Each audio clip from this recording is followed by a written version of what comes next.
बोल श्याम प्यारे की जय, सुल्ताना धाम की जय, बोलो बांके बिहारी लाल की जय, शीश के दाने की जय। 2 मार्च को 2 मार्च को मिलने आएंगे 2 मार्च को 2 मार्च को मिलने आएंगे मिलने आएंगे। अब की बार 2 मार्च, अब की बार 2 मार्च, साथ चलेंगे 2 मार्च, अब की बार 2 मार्च। जय श्री श्याम, जय श्री श्याम, जय श्री श्याम, जय श्री श्याम, जय श्री श्याम, जय श्री श्याम। अपने जिले का ये धाम चुलकाना धाम आज राष्ट्र के मानचित्र पर मुख्य रूप से अंकित है और विश्व के धर्मस्थलों में से भी मुख्य रूप से अंकित है। आज से कुछ वर्ष पहले जब यात्राओं की शुरुआत हुई थी तब बहुत सब कुछ मिनिमाइज था और पिछले कुछ वर्षों में और विशेषतः पिछले 3 या 4 वर्षों में यह महत्वाकांक्षा भगवान से मांगने की और हनुमान जी के प्रति और अपने श्याम बाबा के प्रति इतनी ज़बरदस्त बढ़ी है कि आज आप देखें कि घर घर में हर जगह कुछ तो कुछ ऐसा है, कुछ ना कुछ तो ऐसा है, हम तो यही कहेंगे कि जो आज हर बात में श्याम जी का नाम लिया जा रहा है।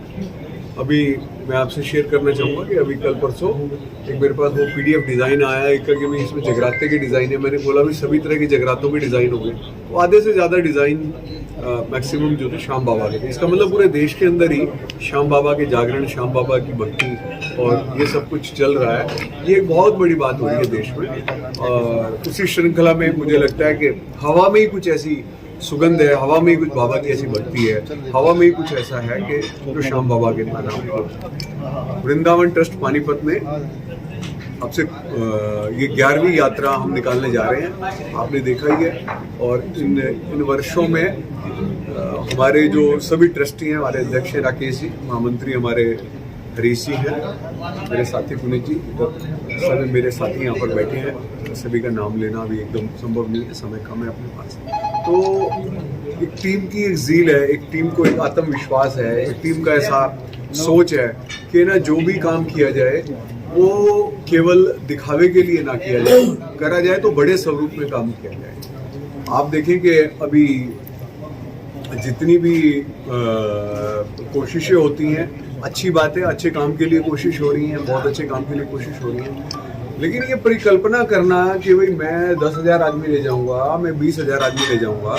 आप सब पत्रकार बंधु हर रोज कार्यक्रमों में जाते हैं, पैदल चलकर इतने कार्यक्रमों में जाना, इस प्रथा को बढ़ाना, ये एक बहुत छोटी बात नहीं है। इसके लिए बहुत पूरी वृंदावन ट्रस्ट की टीम ने बड़ी ज़बरदस्त मेहनत इसके लिए की है और आज लगभग हमने 15,000 के निकट ध्वज अभी हमारे तैयार हो चुके हैं, मतलब तैयार हैं ये। और आप ये समझें कि 15,000 परिवार करेंगे। कई बार पति पत्नी इकट्ठे जाते हैं, वो अपना संयुक्त ध्वज चढ़ाते हैं, पूरा परिवार एक साथ जाता है तो ध्वज चढ़ाता है। 21,000 लोग भी इसमें हम टारगेट लेकर चलेंगे जो इसमें हो जाएंगे। बाकी भगवान की इच्छा है, क्या होगा कैसे होगा, तो उसके लिए हम लोग तैयारी कर रहे हैं।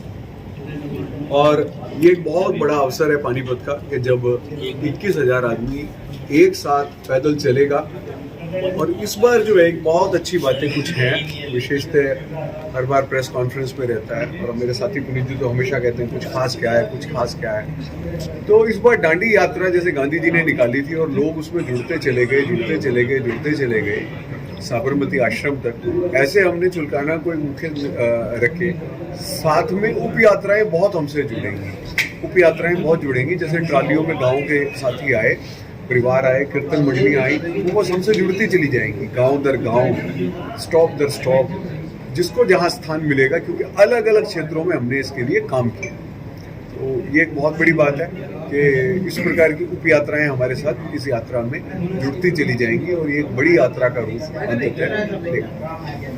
मैं एक बात और आपसे शेयर करना चाहूँगा कि ये खाटू श्याम के अंदर राजस्थान में जो अपना पवित्र तीर्थ है, लगभग 15 दिन का मेला चलता है, 12-13-15 दिन का मेला चलता है। फागुन महीना पूरा ही ये वाला अमावस्या से लेकर पूर्णिमा तक का मेला शुरू हो जाता है। वर्ष भर लोग इस 15 दिन में दर्शन करते हैं। लेकिन अपने यहाँ चुलकाना धाम में एक प्रथा थी कि एकादशी के दिन ही मतलब लोग आते थे। बहुत प्रारंभ में ऐसा होता था। अभी क्या था कि यहाँ पर भी 7-8 दिन का मेला लगने लगा और किसी विशेष दिन किसी को इकट्ठा करना एक बहुत बड़ी बात रहती है। आज 3 तारीख को जो फागुन एकादशी के दिन था, इतनी भयंकर भीड़ होने लगी कि 5-5, 6-6 घंटे में 10-10 घंटे तक में लोगों के नंबर नहीं आते। फिर बड़ी दिक्कत होती है परिवार के साथ। तो हमने श्याम प्रभु से आज्ञा ली, सभी पुजारियों से ये बात डिस्कस की, अलग अलग जगह जो धर्म के बड़े बड़े धर्माचार्य थे उनसे ये बात रखी भाई कब यात्रा रखी जाए। तो ये हमने 2 तारीख को यात्रा रखी, एकादशी से पहले दिन, और उस दिन भी 12 बजे के बाद जो है वो एकादशी बता रहे हैं लग जाएगी। ऐसा ही है ना, 12 बजे के बाद एकादशी उस दिन भी लग जाएगी। तो लगभग वो उस दिन भी आप ऐसे दर्शन कर सकते हैं। तो उसमें कोई ऐसी बात नहीं है। और लेकिन 7 दिन वो ये फागुन के 7 दिन है। आप भी जानते हैं कि मथुरा वृंदावन में हर रोज ही होली मनाई जा रही है। तो इस तरीके से ये है। और एक दिन पहले सबको इकट्ठा करके अलग से शो होना, अलग से कार्यक्रम होना, वो एक बड़ी बात है। 3 तारीख को आप यात्रा निकालते हैं तो स्वतः ही उसमें हमारी कोई भूमिका नहीं, आपकी कोई भूमिका नहीं, किसी की कोई भूमिका नहीं। तो परंपरा के मुताबिक सब आते ही आते हैं। तो 2 तारीख को बहुत सारे लोग सब साथ में जा रहे हैं, बहुत बड़ा रहेगा और सबकी सुगमता का बहुत ख्याल रखा गया है इसमें। तो इस पानीपत को यात्रा सुगम हो, यात्रा सरल हो। 2 बातें और, आपने पिछली बार भी आप हमारे साथ रहे थे, उसमें मैं उस बात से शुरू करके और अपने प्रधान जी को सारा विषय दूंगा। एक बड़ा कंसेप्ट की बात थी। हरियाणा के 2 वृक्ष ऐसे हैं जिन्होंने हिंदू धर्म के इतिहास को एक नया स्वरूप दिया है, एक स्वरूप दिया है। तो एक इतिहास था उस वट वृक्ष के नीचे जहाँ गीता का उपदेश हुआ था। हमने इस यात्रा को वहाँ पे लॉन्च किया था कुरुक्षेत्र में, जहाँ स्वामी ज्ञानानंद जी महाराज ने इस यात्रा को लॉन्च किया था। वहाँ की मिट्टी हम लेकर आए हैं। और ये दूसरा वृक्ष हरियाणा का, दोनों वृक्ष महाभारत से जुड़े हैं। वो वृक्ष भी महाभारत से जुड़ा है, ये वाला वृक्ष भी महाभारत से जुड़ा है। अपना चुलकाना धाम में जो है वो पीपल का जो वृक्ष है जिसमें आप धागा बांधते हैं, जोत लगाते हैं, उसमें हर पत्ते में छेद है। आपको वो घटना पता ही है कि भगवान ने बर्बरीक को कहा था कि दिखाओ अपना चमत्कार। वो 3 तीर थे, एक तीर घुमाए, वो सारे पत्तों को चीरता हुआ कृष्ण जी के पैरों में आकर वो तीर पड़ा। वो घटना सबको आपको पता है। तो हमने उस वृक्ष तक की यात्रा का एक कंसेप्ट रखा था जो खुद में एक अनूठा निराला कंसेप्ट था। विश्व में पहली बार हिंदुस्तान को आजाद हुए इतने साल हो गए, धर्म परंपराएं कब से चल रही है, अभी तक इस बात को समुचित रूप से, ऑर्गेनाइज रूप से इसको नहीं किया गया था। और अभी मेरे सभी ट्रस्टी साथियों ने एक निर्णय लिया है कि हम खुद जितने यात्री आएंगे उनको वट वृक्ष, जहाँ से गीता की जन्म स्थली है, जो गीता हम सबकी प्राण है, जिस वट वृक्ष से गीता की शुरुआत हुई, उस वट वृक्ष की मिट्टी का तिलक हर यात्री को हमारे ट्रस्टी खुद अपने हाथों से वहाँ पर लगाएंगे। और वहाँ की मिट्टी भी जो चुलकाना धाम की मिट्टी है वो और चंदन के मिलाकर एक हम ये करेंगे ताकि वो जो पॉजिटिव एनर्जी उस मिट्टी की है, क्योंकि हम मिट्टी के बने हैं, मिट्टी का शरीर है, मिट्टी में मिलना है और मिट्टी का तिलक हम सब वो वहाँ पर सबको लगाएंगे। एक विषय ये है। और यात्रा की भव्यता के बारे में, यात्रा को किस प्रकार एक कंफर्ट लेवल दिया गया है, वो हमारे अध्यक्ष राकेश जी के साथ। सबको जय श्री श्याम। हर बार यात्रा में जैसे विकास भाई ने बताया कुछ नया सोचने की कोशिश करता है वृंदावन ट्रस्ट। अब की बार भी जैसे वट वृक्ष की मिट्टी और चुलकाना धाम की मिट्टी, सब भाइयों को शाम भक्तों को तिलक होगा। और कुछ 2-3 सालों से कुछ समस्याएं आती जा रही हैं, मतलब ध्वज वितरण में शाम भक्तों को नहीं मिल पाता, और उसमें भी हमें विशेष एक टीम लगा कर उस पर भी मतलब विशेष काम किया गया है ताकि सब भक्तों को ध्वज आराम से मिले। उसके बाद यात्रा में चलने के लिए एक मुख्य ध्वज रहेगा अपना, और मुख्य ध्वज के साथ साथ मतलब एक सबका मुख्य आकर्षण बना रहे कि डीजे साथ चलेंगे। कुछ एक ये भी आई थी कि डीजे के साथ जो टोली चलती है वही चलती रहती है हर साल। तो अब की बार हम लोगों ने 4 से 5 डीजे धरती पे मतलब जगह जगह फिक्स लगा दिए ताकि सभी को नाचने कूदने मस्ती में चलने का मौका मिले। और इस टाइप से मतलब हम चुलकाना धाम तक पहुँचे। बीच में जैसे हम वृंदावन जाते हैं तो वहाँ जैसे वृंदावन की कूलर वाली लस्सी, कूलर वाली चाय, बाबा का खिचड़ी का प्रसाद, इस टाइप से हमने पड़ाव में मतलब वो रखे गए हैं ताकि भक्ति भाव भी जुड़ी रहे भक्तों के साथ बाबा की। और हम तो हमेशा एक ही काम करते आए हैं, भगत को भगवान से जोड़ने का। अपना तो एक ही लक्ष्य रहता है कि बाबा की जोत पानीपत के घर घर में जले और घर घर से श्याम प्रेमी बाबा की यात्रा में जाए, ताकि सबके कष्ट दूर हो पाए। सैकड़ों उदाहरण अभी तक आए हैं हमारे सामने कि किसी के मतलब कोई बीमार था, कोई मतलब निसंतान था, तरह तरह की मतलब बीमारियों का बाबा ने मतलब सबको निजात दी है। अपना एक ही लक्ष्य है, बाबा की यात्रा में सभी चलो और सब कष्टों से निवारण हो सकेगा। जैसे पिछले साल बाबा के दर्शनों में काफी दिक्कतें आई थी, पब्लिक ने श्याम प्रेमी में हमें बताया था, तो इसलिए हमने तीनों गेटों से समिति के साथ मिलकर प्लानिंग करके तीनों गेटों से लाइन बनाई गई है। दर्शन किसी को दिक्कत नहीं होगी अब की बार, लेकिन ध्वज अब की बार मंदिर गेट प्रशासन गेट के अंदर लिए जाएंगे, लेकिन जहाँ दर्शन होते वहां नहीं, मंदिर के गेट के अंदर ही मतलब ध्वज रख दिए जाएंगे, फिर लाइन में भगत लग जाएंगे ताकि किसी को दिक्कत ना आए। ध्वज होता लंबा और लाइनों में हजारों लाखों भगत होते हैं। आज कल डीसी साहब ने और भाटिया जी ने, एमपी साहब ने आदेश दिए थे और आज एसडीएम साहब वहाँ गए हैं।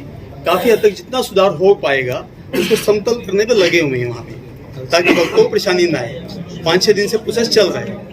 क्या भक्तों को 56 भोग का प्रसाद का भी कुछ वितरण किया जाएगा? इस प्रकार की व्यवस्था है पिछले साल? 56 भोग का प्रसाद और तुलसी जो हमारे हिंदू समाज में सबसे महत्वपूर्ण मानी गई है, सब भक्तों को मिलेगी। एक बात और मैं आपसे रखना चाहूंगा कि वृंदावन ट्रस्ट ने केवल संस्था की यात्रा के लिए नहीं, पूरे देश में पानीपत का नाम खराब ना हो, पानीपत का नाम बदनाम ना हो, उसके लिए 2-3 व्यवस्थाएं रखी हैं। क्योंकि अभी निरंकारी सम्मेलन में बहुत बुरा कुछ इम्प्रेशन आया था कि लोकल, क्योंकि लाखों लोग आते हैं देश भर से, इस बार अच्छा हो उसके लिए एक तो हमने यहाँ पे कल संजय भाटिया जी से मुलाकात की थी और 10 बसें हमने कहा कि वहाँ से निकासी हो लोगों की।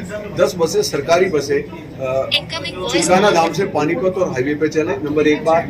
नंबर 2, जितने ऑटो यूनियंस हैं हम उनसे व्यक्तिगत आग्रह कर रहे हैं, क्योंकि वहाँ पर सीमित साधन है, लाखों लोग आ रहे हैं लेकिन निकासी लोगों की प्रबंधन नहीं है। इसके लिए बहुत जरूरी है, मैं मीडिया से भी ये निवेदन करूंगा कि अपने माध्यम से लाखों लोग अगर चुलकाना धाम में आ जाते हैं और उनकी निकासी नहीं होती है, वो एक समस्या है, उसको आप अपने लेवल पे भी इसको हाईलाइट करें।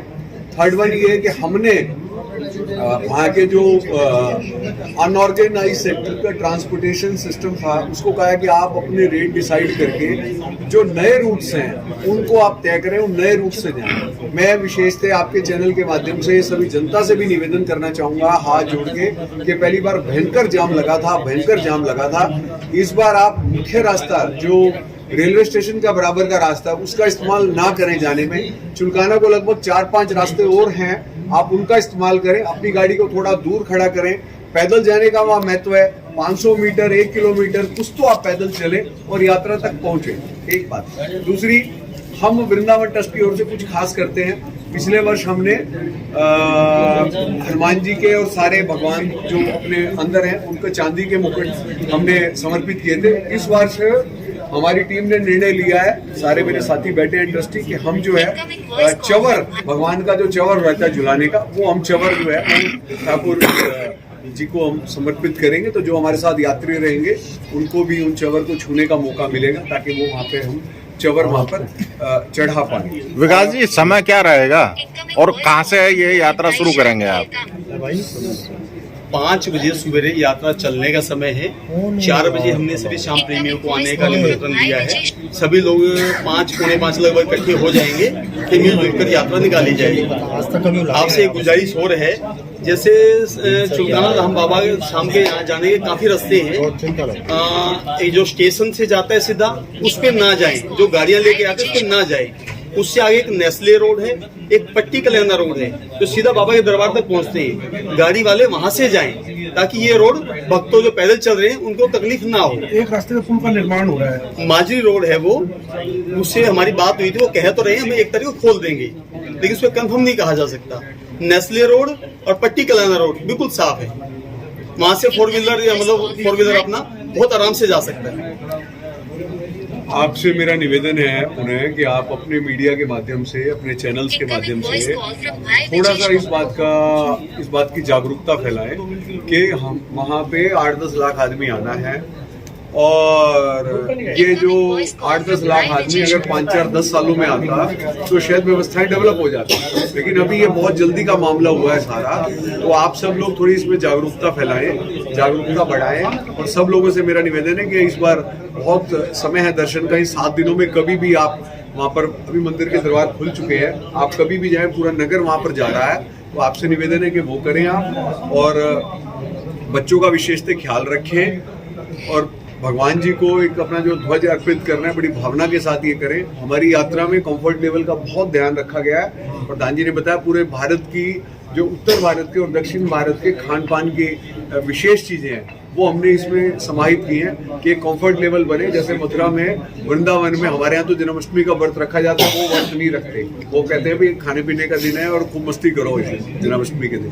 तो ऐसे ही इस यात्रा में भी आप सब लोगों के और नगरवासियों के लिए पूरी मस्ती का इसमें इंतजाम किया। ठाकुर जी की खिचड़ी जो है वो एक विशेष आकर्षण का केंद्र है, वो सब लोग उसको भी एंजॉय करेंगे। कुल्लड़ में भारतीय परंपरा के हिसाब से जो सब चीजें हैं वो सब इसमें ऑर्गेनाइज की। आपका कोई और प्रश्न है तो हम बात करें। अलग ही तरीके से होगा। आप देखते हो ना, बाबा जो पहनते हैं पगड़ी, वो हमने स्पेशल बनवाई है, जैसे पिछले साल भी बनवाई थी, अब की बार और स्पेशल बनवाई है। उठ लिया हूँ मैं। और वो श्रृंगार भी जो है ना वृंदावन ट्रस्ट के द्वारा ही होगा, 2 मार्च के द्वारा जो सारा श्रृंगार होगा, बाबा के जो श्रृंगार होगा वृंदावन ट्रस्ट द्वारा होगा। और कलकत्ता से फूल आएंगे, स्पेशल मंगवाए गए हैं, वो रात को 1 तारीख को 12 बजे से पहले पहुंचेंगे, पहले दिन ही, क्योंकि ताजे फूलों से ही उसी दिन आएंगे, उसी दिन बाबा का श्रृंगार होगा। और पगड़ी भी जो है ना, क्योंकि वो कहते हैं कि सवेरे 4 बजे तक दे दो, तो यहाँ से हम उसको पूजा करके 4 बजे तक नहीं पहुँचा सकते, तो हम पहले दिन जो है ना पगड़ी को फ्रेम करवा के, जो हमारे मुख्य अतिथि है उनके दर्शन करवा के, और वो पगड़ी रात को पहुँचा देंगे। अगले दिन सवेरे जो वृंदावन ट्रस्ट द्वारा श्रृंगार दिया जा रहा है वो बाबा उस दिन श्रृंगार को पहनेंगे। मेरी जो है ना, जो भी श्याम भगत हमारे साथ जा रहे हैं उनसे हाथ जोड़कर रिक्वेस्ट है, श्याम प्रेमी जो यात्रा में चल रहे हैं, वो क्योंकि गर्मी बढ़ रही है और यात्री भी बहुत ज़्यादा, भीड़ भी बहुत ज़्यादा है, वो थोड़ा मान लो दवाज लेने में या हमारा रजिस्ट्रेशन फार्म है उसमें थोड़ा सा संयम बरतें। दवाज इतने सबको मिलेंगे कि ऐसे ना भाई आपदा आपत्ति मचाए, कहीं कोई दिक्कत किसी चीज़ की कोई कमी नहीं है, क्योंकि श्याम बाबा के यहाँ आज तक हमने देखा ना कुछ भी कमी नहीं है। मान लो हमारा खर्चा 10 रुपये होता है ना, वो 10 रुपये 5 पैसे हमें देते हैं। तो श्याम प्रेमियों से मेरे हाथ जोड़कर निवेदन ये है कि वो कहीं कोई जल्दबाजी ना करें, हर चीज़ मिलेगी उनको। अपना रजिस्ट्रेशन करवाएं वहाँ पर, और दवाज लेने में पहले 5 बंदों को दवाज दें, फिर अपना दवाज उठाएं। रास्ते में भी जाते हुए एक दूसरे की सहायता करें, क्योंकि गर्मी हो जाएगी शुरू, गर्मी अभी भी देखो आज कितनी है, तो सबकी सहायता करते हुए, कोई नंगे पैर भी चलते हैं बेचारे, तो उनका खास ख्याल रखें आपस में। यही मेरी आपके माध्यम से पब्लिक तक ये रिपोर्ट जरूर पहुंचे।